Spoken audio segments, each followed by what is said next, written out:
Temple, Kadri Manjunatha temple. ಈ ದೇವಸ್ಥಾನದ ದ್ವಾರ. ಇಲ್ಲಿ ಕಾರ್ ತಗೊಂಬಂದ್ರೆ ಪಾರ್ಕಿಂಗ್ ಎಲ್ಲ ಇದೆ.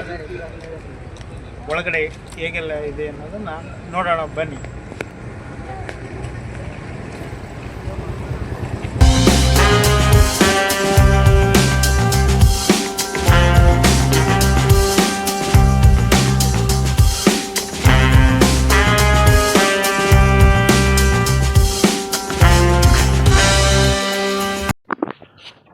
ನಮಸ್ಕಾರ ಸ್ನೇಹಿತರೆ, ಇಂದು ನಾನು ಕರ್ನಾಟಕದ ಪ್ರಸಿದ್ಧ ಶಕ್ತಿ ಪೀಠಗಳಲ್ಲಿ ಒಂದಾದ ಕದ್ರಿ ಮಂಜುನಾಥ ದೇವಸ್ಥಾನದ ದರ್ಶನಕ್ಕೆ ನಾನು ಬಂದಿದ್ದೀನಿ.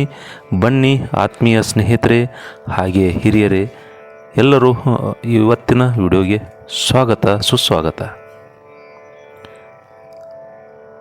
ದಕ್ಷಿಣ ಕನ್ನಡ ಜಿಲ್ಲೆ ಮಂಗಳೂರಿನ ಕದ್ರಿಯಲ್ಲಿ ನಾನು ಇವತ್ತಿದ್ದೀನಿ. ಕದ್ರಿ ಮಂಜುನಾಥ ದೇವಾಲಯ, ಅದರ ಇತಿಹಾಸ ತಿಳಿಯೋಣ ಬನ್ನಿ ಆತ್ಮೀಯರೇ. ಬಹಳ ರೋಚಕ ಮತ್ತು ರಹಸ್ಯಮಯ ಪರಿಪೂರ್ಣ ಮಾಹಿತಿಯೊಂದಿಗೆ ನಿಮ್ಮ ಜೊತೆ ನಾನು ಬಂದಿದ್ದೀನಿ.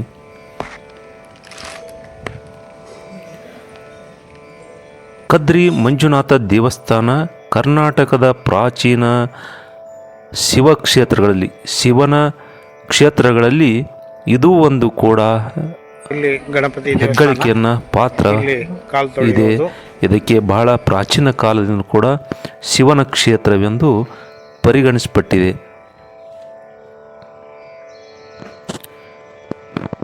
ಇಲ್ಲಿ ದೊರೆತಿರುವ ಶಾಸನ ಹಾಗೂ ಕಂಚಿನ ವಿಗ್ರಹಗಳ ಆಧಾರ ಮೇಲೆ ವಿದ್ವಾಂಸರು ಈ ಕ್ಷೇತ್ರದ ಪ್ರಾಚೀನತೆ ಸಾರಿ ಹೇಳ್ತಾರೆ. ಕ್ರಿಸ್ತಶಕ 968ರಲ್ಲಿ ಅಂದರೆ 968ರಲ್ಲಿ ಆಲೂಪ್ ವಂಶದ ರಾಜ ಮನುಷ್ಯನದವರು ಈ ಕ್ಷೇತ್ರವನ್ನು ಆಳ್ತಾ ಇದ್ದರು. ಕ್ರಿಸ್ತಶಕ 968 ಕಾಲಘಟ್ಟದಲ್ಲಿ ಆಲೂಪ್ ವಂಶದ ಅರಸ ಕುಂದವರ್ಮನ ಆಳ್ವಿಕೆ ಕಾಲಘಟ್ಟದಲ್ಲಿ ಈ ಕ್ಷೇತ್ರಕ್ಕೆ ವಿಶೇಷ ಸ್ಥಾನಮಾನ ನೀಡಿದ್ದು ನಾವು ಶಾಸನ ಮತ್ತು ಆ ತಾಮ್ರದ ಎಲ್ಲ ಕಂಚಿನ ಮೂರ್ತಿಗಳನ್ನು ನೋಡಿದಾಗ ನಮಗೆ ಗೊತ್ತಾಗತ್ತೆ. ಶಾಸನ ಕೂಡ ಸಾರಿ ಹೇಳುತ್ತವೆ.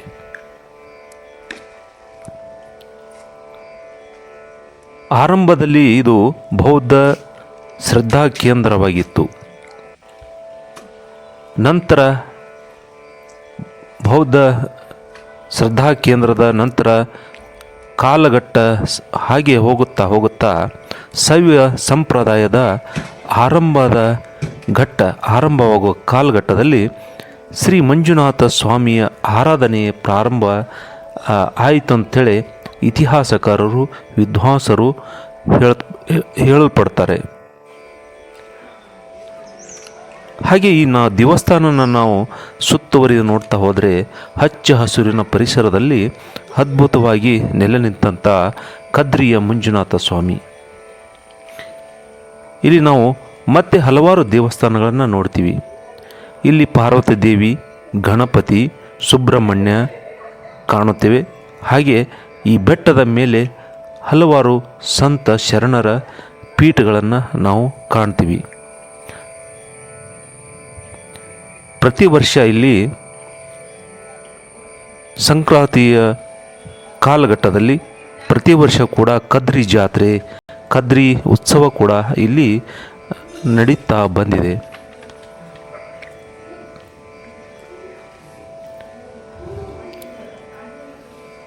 ಹಿಂದಿನ ಕಾಲಘಟ್ಟದಲ್ಲಿ ಅಥವಾ ಇಂದಿನ ಮಂಗಳೂರನ್ನು ಮಂಗಳಾಪುರ ಎಂದು ಕರೀತಾ ಇದ್ದರು.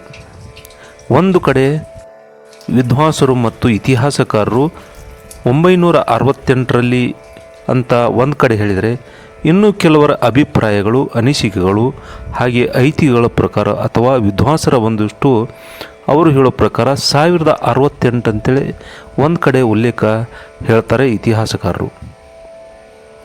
ಹಾಗಾದರೆ 968ರಲ್ಲಿ ಅವಲೋಕಿತೇಶ್ವರ ಅಂತೇಳಿ 968ರಲ್ಲಿ ಮಹದೇಶ್ವರ ಅಥವಾ ಲೋಕೇಶ್ವರನ ವಿಗ್ರಹಗಳು ದೊರೆತವು.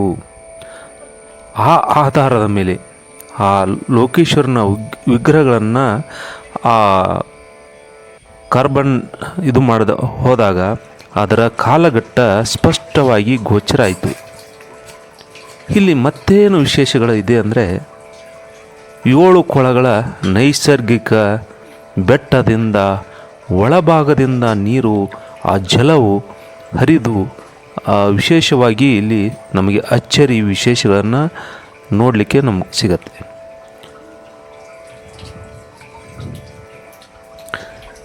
ಹಾಗೆ ಪ್ರತಿಯೊಬ್ಬರ ಮನಸ್ಸಿನಲ್ಲಿ ಬರುತ್ತೆ ಕದ್ರಿ ಮಂಜುನಾಥ ಅಂದಮೇಲೆ ಧರ್ಮಸ್ಥಳ ಮಂಜುನಾಥ ಕೂಡ ನೆನಪಿಗೆ ಬರುತ್ತೆ. ಆ ತಕ್ಷಣ ಮನಸ್ಸಿಗೆ ಬಂದು ಹಾದೋಗುತ್ತೆ ಧರ್ಮಸ್ಥಳದ ಮಂಜುನಾಥ ಅಂತೇಳಿ. ಹೌದು, ನಿಜ. ಕದ್ರಿಯ ಮಂಜುನಾಥಗೂ ಮತ್ತು ಧರ್ಮಸ್ಥಳದ ಮಂಜುನಾಥರಿಗಿರುವಂಥ ಸಂಬಂಧ ಏನು, ಐತಿಹ್ಯವೇನು, ಆ ಕಾಲಘಟ್ಟ ಇರುವುದಾದರೆ ಹೇಗೆ ಅನ್ನೋದು ಎರಡೂ ಒಂದೇನಾ ಅನ್ನೋದು ಸ್ವಲ್ಪ ಗೊಂದಲಗಳನ್ನು ನಿವಾರಣೆ ಮಾಡುತ್ತಾ ಹೋಗೋಣ.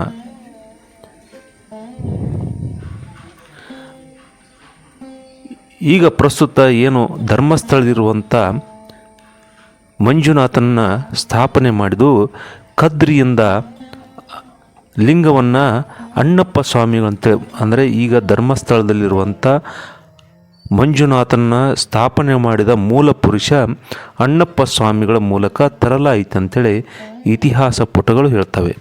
ಹಾಗಾದರೆ ಅದನ್ನು ಯಾವಾಗ ತರಲಾಯಿತು ಅಂದರೆ, ಇದು ಮೂಲ ಕದ್ರಿಯ ಮಂಜುನಾಥ ಸ್ವಾಮಿ ದೇವಸ್ಥಾನ ಇದ್ದುದು ಕ್ರಿಸ್ತಶಕ 968, ಅಂದರೆ 10ನೇ ಶತಮಾನ ಅಂತ ನೀವು ಕಲ್ಪನೆ ಮಾಡಿಕೊಂಡ್ರೆ, ಅಥವಾ ಇನ್ನೂ ಎಷ್ಟು 32 ವರ್ಷಗಳ ಕೂಡಿಸಿದಾಗ 10ನೇ ಶತಮಾನ ಆಗತ್ತೆ. ಮೂಲ ಕದ್ರಿ ಮಂಜುನಾಥ, ಮಂಗಳೂರಿನ ಕದ್ರಿ ಮಂಜುನಾಥ 10ನೇ ಶತಮಾನ ಆದರೆ ಧರ್ಮಸ್ಥಳದ ಮಂಜುನಾಥ ಸ್ವಾಮಿ ನೆಲೆಸಿದ್ದು 14ನೇ ಶತಮಾನ ಅಂತೇಳಿ ಇತಿಹಾಸ ಸಾರಿ ಹೇಳುತ್ತೆ. ಈಗಾಗಲೇ ಒಂದು ವಿಡಿಯೋದಲ್ಲಿ ನೋಡಿದಿರಿ, ಕಟೀಲ ದುರ್ಗಾ ಪರಮೇಶ್ವರನ್ನ ನೀವು ಕೂಡ ಮೆಚ್ಕೊಂಡಿದ್ದೀರಿ. ಅಲ್ಲಿನ ಇತಿಹಾಸ ಇನ್ನಷ್ಟು ಹೇಳಬೇಕಾಗಿತ್ತು. ಅಲ್ಲಿನ ಶಾಸನಗಳ ಉಕ್ತ ನಮಗೆ ಇನ್ನಷ್ಟು ದೊರಕದ ಕಾರಣ, ಅಥವಾ ಪ್ರಪ್ರಥಮ ವಿಡಿಯೋ ಆಗಿದ್ದ ಕಾರಣ ಕೇವಲ 4 ನಿಮಿಷದಲ್ಲಿ ನಾನು ವಿಡಿಯೋವನ್ನು ಮಾಡಿ ನಿಮಗೆ ಪ್ರಸ್ತುತಪಡಿಸಿದೆ. ನಾನು ಮೂಲತಃ ಚಿತ್ರರಂಗ ಮತ್ತು ಕುಶಲಕರ್ಮಿಯಾಗಿದ್ದರಿಂದ ನಾನು ಈಗ ಯೂಟ್ಯೂಬ್ ಲೋಕದಲ್ಲಿ ಹೊಸಬ. ನನಗೆ ಯಾವ ಮಾಹಿತಿಗಳು ಯಾವ ಥರ ಯೂಟ್ಯೂಬ್ನಲ್ಲಿ ಹಾಕೋಬೇಕು ಅನ್ನೋದು ನನಗೆ ಮಾಹಿತಿ ಅಷ್ಟು ಗೋಚರವಾಗ್ತಾ ಇಲ್ಲ. ಮೊದಲ ಬಾರಿ ಯೂಟ್ಯೂಬ್ನಲ್ಲಿ ನಾನು ವಿಡಿಯೋಗಳನ್ನು ಹಾಕ್ತಾಯಿದ್ದೀನಿ. ಕೆಲವೊಂದಿಷ್ಟು ತಪ್ಪು ತಡಿಗಳಾಗ್ತಾ ಇರ್ತವೆ. ಎಡಿಟಿಂಗ್ ಇರ್ಬೋದು, ಮಾತಿನ ವಿವರಣೆ ಇರ್ಬೋದು, ಕ್ಷೇತ್ರದ ದರ್ಶನ ಇರ್ಬೋದು, ದೃಶ್ಯ ಕಾವ್ಯಗಳಿರ್ಬೋದು, ಎಲ್ಲವೂ ಮುಂದೆ ಸುಧಾರಣೆ ಮಾಡುತ್ತಾ ನಾನು ಸಾಗ್ತಾ ಇದ್ದೀನಿ. ಹಾಗೆ ನಮ್ಮ ಚಾನಲ್ಗೆ ಯಾರೆಲ್ಲ ಸಬ್ಸ್ಕ್ರೈಬ್ ಆಗಿಲ್ಲ, ಅಣ್ಣಪ್ಪ ಆಚಾರ್ ಅಂತೇಳಿ ನೀವು ಸರ್ಚ್ ಮಾಡಿ, ಅಥವಾ ನಮ್ಮ ವಿಡಿಯೋನ ಇಷ್ಟ ಆದಲ್ಲಿ ನಿಮ್ಮ ಗ್ರೂಪ್ಗಳಿಗೆ ಶೇರ್ ಮಾಡಿ.